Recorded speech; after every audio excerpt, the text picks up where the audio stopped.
نحمدہ و نصلی علی رسولہ الکریم اما بعد فاعوذ باللہ من الشیطان الرجیم بسم اللہ الرحمن الرحیم۔ محترم بزرگوں اور دوستو، عزیز بھائیو، انشاءاللہ آج کی مجلس کا عنوان یہ ہے کہ زلزلے کیوں آتے ہیں اور زلزلے کے وقت ہمیں کیا کرنا چاہیے۔ زلزلے کیوں آتے ہیں، اس کی وجہ کیا ہوتی ہے، اور زلزلے کے دوران جس جگہ پہ زلزلہ آتا ہے لوگوں کو کیا عمل کرنا چاہیے۔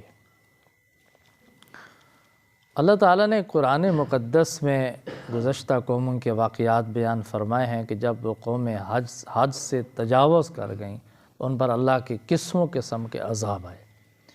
ان میں ایک عذاب زلزلے کا بھی آیا، جیسا اہل مدین کے بارے میں آتا ہے کہ جب وہ اللہ کی نافرمانی میں حد سے تجاوز کر گئے تو پھر ان پر زلزلے کا عذاب آیا۔ فَأَخَذَتْهُمُ الرَّجْفَةُ، ان کو زلزلے نے آ پکڑا، زلزلے کا عذاب آیا، ان پر زمین میں دنسا دیا گیا۔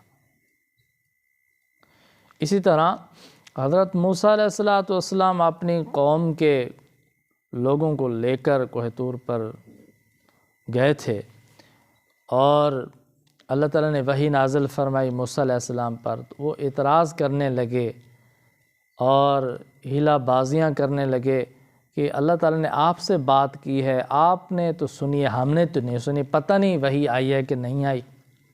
تو اللہ تعالیٰ بہت سخت ناراض ہوئے۔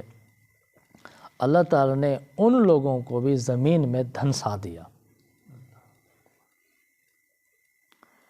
اسی طرح قارون کے بارے میں قرآن کریم میں آتا ہے کہ اللہ تعالیٰ نے نافرمانی کی وجہ سے قارون کو اس کے گھر سمیت خزانوں سمیت زمین میں دھنسا دیا۔ تو یہ جو زلزلے ہوتے ہیں یہ اللہ کی طرف سے عذاب ہوتے ہیں، اللہ کی طرف سے پکڑ ہوتی ہے۔ جب زلزلہ آتا ہے یہ اللہ کے حکم سے آتا ہے۔ زمین اللہ کی ہے، آسمان اللہ کا ہے، یہ زمین و آسمان اللہ کے قبضے میں ہیں، ان پر حکم اللہ کا چلتا ہے۔ تو یہ زلزلہ جو آتا ہے اللہ کے حکم سے آتا ہے۔ تو جب زلزلہ آئے تو اس وقت کیا کرنا چاہیے؟ تو علماء کرام نے لکھا ہے کہ علامہ ابن قیم رحمۃ اللہ علیہ نے الجواب الکافی میں ارشاد فرمایا ہے کہ حضرت عمر بن عبدالعزیز رحمۃ اللہ علیہ نے اپنے دور کے گورنروں کو مکتوب لکھا تھا، اور اس میں آرڈر یہ لکھا تھا کہ اگر آپ لوگ کہیں جگہ پر زلزلہ محسوس کریں تو اس وقت سب سے پہلی بات تو یہ ہے کہ وہاں کے لوگ سب سے پہلے توبہ اور استغفار کریں، اللہ تعالیٰ سے اپنے گناہوں کی معافی مانگیں۔ دوسری بات یہ ہے کہ اگر موقع ملے تو میدان میں نکل کر اللہ کے سامنے آہوزاری کریں، گڑ گڑائیں، روئیں، چلائیں۔ اللہ کو یہ آہوزاری کرنا پسند ہے، اللہ تعالیٰ کو ترس آ جاتا ہے تو اللہ تعالیٰ اپنے مقرر کیے ہوئے عذاب کو ٹال دیتے ہیں۔ دوسرا کام یہ کرنا چاہیے، اللہ کے سامنے آہوزاری، چیخ و پکار۔ اور تیسرا کام یہ کرنا چاہیے کہ اگر موقع ملے تو صدقہ کرنا چاہیے۔ صدقہ مصیبت کو ٹال دیتا ہے۔ اگر صدقہ دینے کا وقت نہیں ہے تو دل میں نیت کر سکتے ہیں آدمی کہ میں اتنے مال کے صدقے کی نیت کرتا ہوں۔ تو یہ تین کام کریں۔ اور اس کے ساتھ علماء کرام نے لکھا ہے کہ اگر ایسا زلزلے کا وقت آ جائے تو لوگوں کو چاہیے کہ وہ ایسی دعائیں کریں جیسی حضرات انبیاء علیہ السلام نے مشکل وقت میں، مصیبت کے وقت میں دعائیں مانگی ہیں۔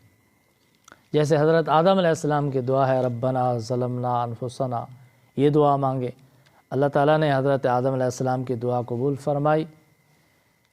تو اسی طرح اللہ تعالیٰ ان لوگوں کی بھی دعا قبول فرمائیں گے اور مصیبت سے نجات عطا فرمائیں گے۔ حضرت یونس علیہ السلام کی دعا مانگیں، لا الہ الا انت سبحانک انی کنت من الظالمین۔ مشکل وقت تھا، مصیبت کا وقت تھا، مچھلی کے پیٹ میں تھے، اللہ تعالیٰ نے اس دعا کی برکت سے یونس علیہ السلام کو نجات عطا فرمائی۔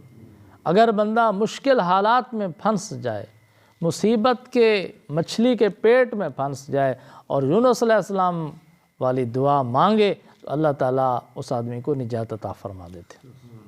تو یہ دعائیں مانگیں. اسی طرح در مختار میں لکھا ہے کہ اگر زلزلہ آ جائے تو لوگوں کو چاہیے کہ وہ اپنے اپنے گھروں میں الگ الگ نماز شروع کر دیں. اگر نماز نہ پڑھ سکیں تو پھر دعا شروع کریں، اللہ تعالیٰ سے دعائیں مانگیں، استغفار کریں، معافی مانگیں، دعائیں مانگیں. یہ اللہ تعالیٰ کو بہت پسند ہے. اور حدیث پاک میں بھی آیا ہے کہ جب بھی نبی کریم صلی اللہ علیہ وسلم کو کوئی مشکل وقت پیش آتا تو فوراً نماز کی طرف متوجہ ہو جاتے. نماز کی طرف متوجہ ہو جانا اللہ کی رحمت کی طرف متوجہ ہو جانا ہے. اس لیے علماء کرام نے لکھا کہ اپنے اپنے گھروں میں نماز شروع کر دو. اور پیر ذوالفقار احمد صاحب نقشبندی مجددی مدظل العالی نے ارشاد فرمایا ہے کہ بعض لوگوں میں رواج ہے کہ کہیں زلزلہ آتا ہے تو لوگ اذانیں شروع کر دیتے ہیں. یہ اذانیں دینا غلط بات ہے، اس کا تو کوئی حکم نہیں ہے کہیں اذانیں دینا. یہ توبہ کرنے کا وقت ہے، استغفار کرنے کا وقت ہے، اذانیں دینے کا وقت نہیں ہے. اذانیں نہ دی جائیں، توبہ اور استغفار کیا جائے، اللہ تعالیٰ سے معافی مانگی جائے. ایک اور بات بھی ذہنوں میں آتی ہے کہ جب زلزلہ آتا ہے تو بعض لوگ اپنے کمروں سے اپنے گھروں سے دوڑ کر باہر آ جاتے ہیں، اور بعض لوگ سمجھتے ہیں کہ یہ توکل کے خلاف ہے کہ اگر ہم باہر نکل جائیں گے تو کیا ہم اللہ کی پکڑ سے بچ جائیں گے یا زلزلہ ہم کو نہیں پکڑ سکتا، تو یہ توکل کے خلاف ہے. تو اس کے متعلق کیا حکم ہے کہ زلزلے کے وقت مکانوں سے گھروں سے باہر نکلنا چاہیے یا نہیں نکلنا چاہیے؟